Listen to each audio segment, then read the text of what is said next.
Hey everybody, this is the Mage of Ancients, and I'm here with my first deck profile of 2019, and that deck is going to be my Blue Eyes Chaos Max Dragon deck profile. I decided to make this deck just for fun. Hopefully, I'll be able to try and top my local tournament with this, and with a little bit of with a few tweaks, maybe I could also take this to a regional or YCS level. But in the meantime, I'm sticking with just trying to beat people at my locals with this deck. Not to mention that for those of you who are fans of the Dark Side of Dimensions movie, as well as the anime in general, you guys will especially get a kick out of this deck profile. I have been playing testing with this deck for a while now, but I figured that I should just play test with this just a little bit more to see how well it competes in today's meta. Especially since Rongo Turbo and Sky Strikers and Thunder Dragons are still running around. Let me know down in the comments what deck profiles you guys would like to see. And of course, if you guys haven't so already, then be sure to subscribe to this channel and ring the notification bell so you stay updated on my latest Yu-Gi video. Also, be sure to like this video if you guys enjoyed it. And with that being said, let's get on with this Blue Eyes Chaos Max Dragon deck profile. I can never say that phrase straight. To start off, of course, you gotta run the Blue Eyes Ritual Monsters. I run 2 copies of Blue Eyes Chaos Max Dragon. So you can see the effect right here. Sorry about that. There's a little bit of dust or grime on these sleeves. Anyway, this is the boss monster of your deck that you want to get out as quickly as possible to just ram over your opponents with. So this card cannot be targeted or destroyed by your opponent's card effects, and it also does double piercing damage. So that is a really cool boss monster to run. In pretty much any Blue Eyes deck. And I'm also running Blue Eyes Chaos Dragon straight from Legendary Duelist Kaiba. Yeah, it's pretty much the same as Blue Eyes Chaos Max Dragon, just only a miniature version of it. Instead of it saying cannot be targeted or destroyed by your opponent's card effects, it says your opponent cannot target this card with card effects. Also, it cannot be destroyed by your opponent's card effects. I don't know if that makes a difference, but it doesn't really make a difference if you ask me. Chaos Dragon is not that good it's not as good as Blue Eyes Chaos Max Dragon, but I still run it anyway. Eventually, maybe I'll just switch this out for another Chaos Max. Just saying. And then from there, it's the standard Blue Eyes White Dragon lineup. Of course, you gotta run your 3 Blue Eyes White Dragons, just like Kaiba, and of course, your 3 Blue Eyes Alternative White Dragons. I've seen a lot of other people decide to cut this card down to 2, but you gotta be able to see this card as often as possible. So that's why I decided to just run 3.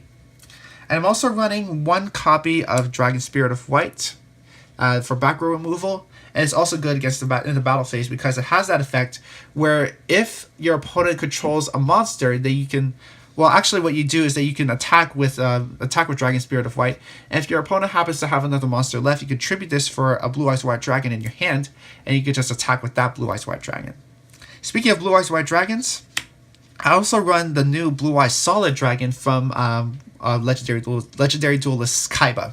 So people don't really go into the second effect as often as I would think. People mainly run Blue Eyes Solid Dragon because it can target face-up monster on the field that your opponent controls and then negate its effects. So it's basically effect failure built into a Dragon Spirit of White, if you can call it that. Next up for the tuners, I do run 3 copies of Sage with Eyes of Blue, right here. This lets you, when this card is normal summoned, then you can search for any other level 1 light tuner, just in case you guys didn't know. And the level 1 light tuners that I run are 1 Master with Eyes of Blue, and I also run 2 copies of the White Stone of Ancients, as well as 1 copy of the White Stone of Legend. And the last tuner that I run is Glow Up Bulb.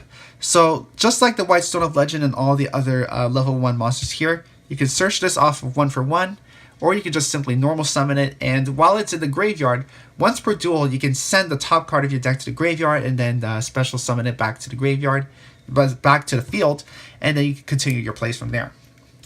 And also, I'm running the Incantations just because this is a ritual-based deck.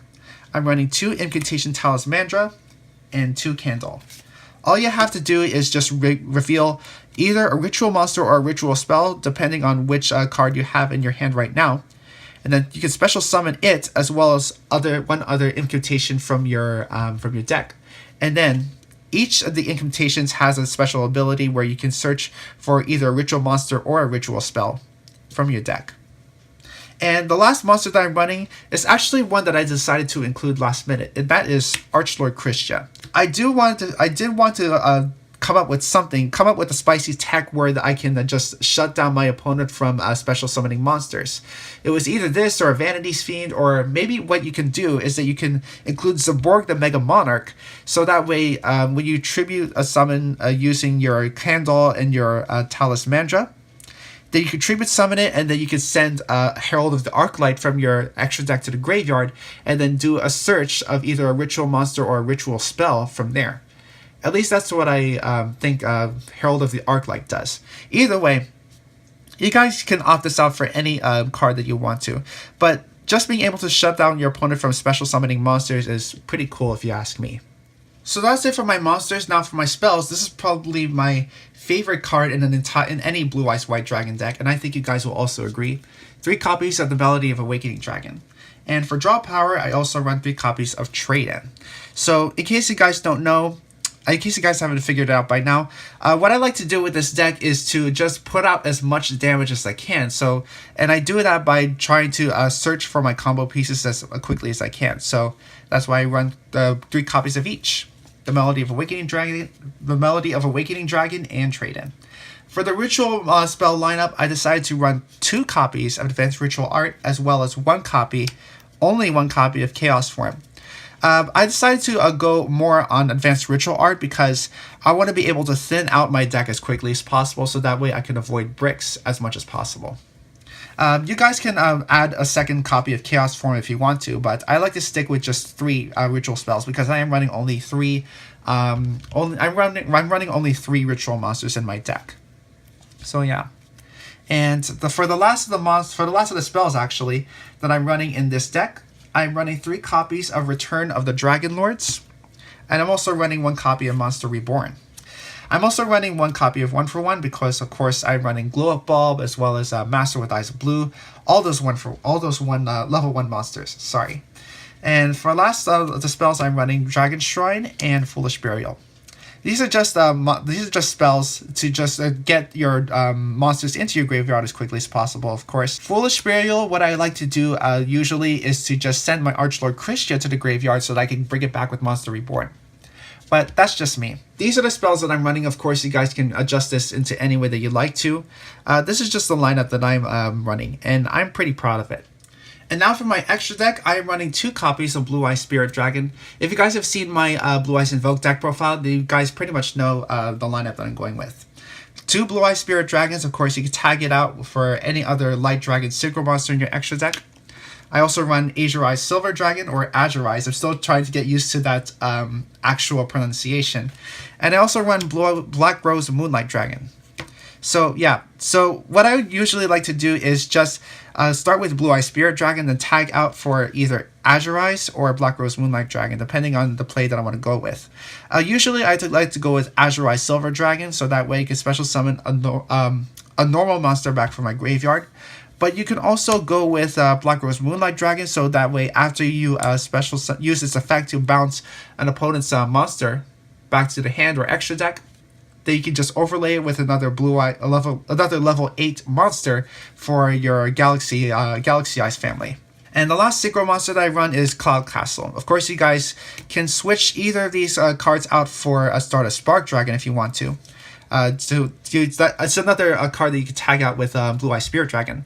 But a lot of people decide to go with this play where you can synchro summon Cloud Castle and then special summon either your used Blue Eye Spirit Dragon or used Azure Eye Silver Dragon back from the graveyard, and then overlay for True King of All Calamities.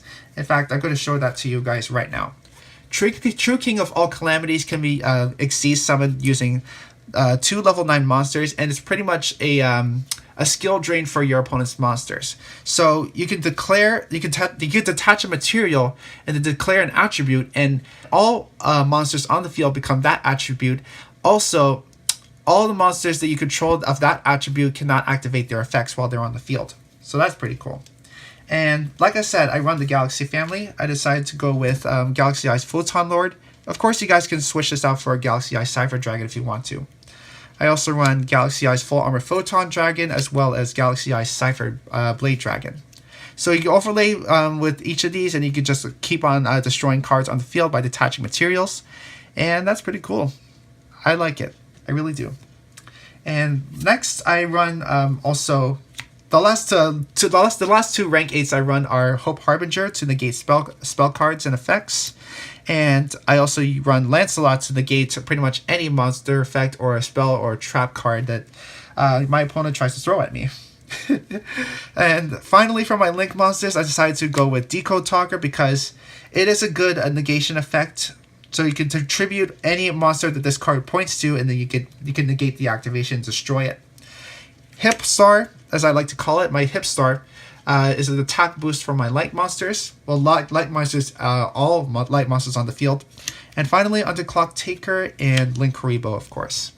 So this is my extra deck lineup, and I pretty much like it. You guys can opt this out if you guys want to incorporate Winter Cherry's targets to take out either Thunder Dragon Colossus or ABC Dragon Buster or Rongo Miniad if you want to. And finally, my side deck. My deck is designed to go second, so that way I can crank out damage with Blue Eyes Chaos Max Dragon. But in case I have to go first in later games, then I have the lineup right here. So what you usually do is that you want to be able to stop your opponent from trying to play Yu-Gi-Oh! Basically. So I run 3 copies of Ash Blossom, and I could not do any more deck profiles unless I had this card in my hand. 3 copies of Droll and Lockbird. So you can switch various cards from in your deck with these 3 hand traps, and you're pretty much good to go. I'm also running only 1 copy of Effect Veiler because you can eventually search this out with Sage with Eyes of Blue. So if in case you want to, then you can definitely go ahead and include this. I've also decided to slip in 3 copies of Chaos Hunter because a lot of decks nowadays decide to banish to activate their effects, or basically banish cards from the field or anywhere, pretty much, yeah. So that's why I decided to just include Chaos Hunter to prevent those cards and effects from activating their effects by banishing cards or banishing cards in general. And for the back row decks, I don't see that many back row decks in this format right now, so I decided to only include Twin Twisters in my side deck. And last but not least, my 2 copies of Evenly Matched. If you guys have seen my Mega Tin Pack Duel, then you guys have already known that I acquired 2 copies of Evenly Matched. This is a pretty good card. Just in case, this is also a good card going second. So if I just happen to see this card in my hand, then I can pretty much continue my plays from there. And after I use Evenly Matched, then all I have to do is just get out my Blue Eyes Chaos Max Dragon out on the field, and I'm pretty much good to go. Of course, you guys can incorporate any other picks that you guys might have in order to combat the meta. Just like I said, you can incorporate Ghost Reaper and Winter Cherries, as well as your Winter Cherries targets if you want to. It's all up to you. So that's it for this deck profile, everybody. Thank you all so much for watching. If you guys enjoyed this deck profile and want to help support the channel, then be sure to hit that like button. Comment below with what other deck profiles you guys would like to see, as well as some other ideas for other Yu-Gi-Oh! Videos. And of course, subscribe and ring the notification bell so you stay updated on my latest Yu-Gi-Oh! Videos. Thanks for tuning in, everybody, and I hope to see you again.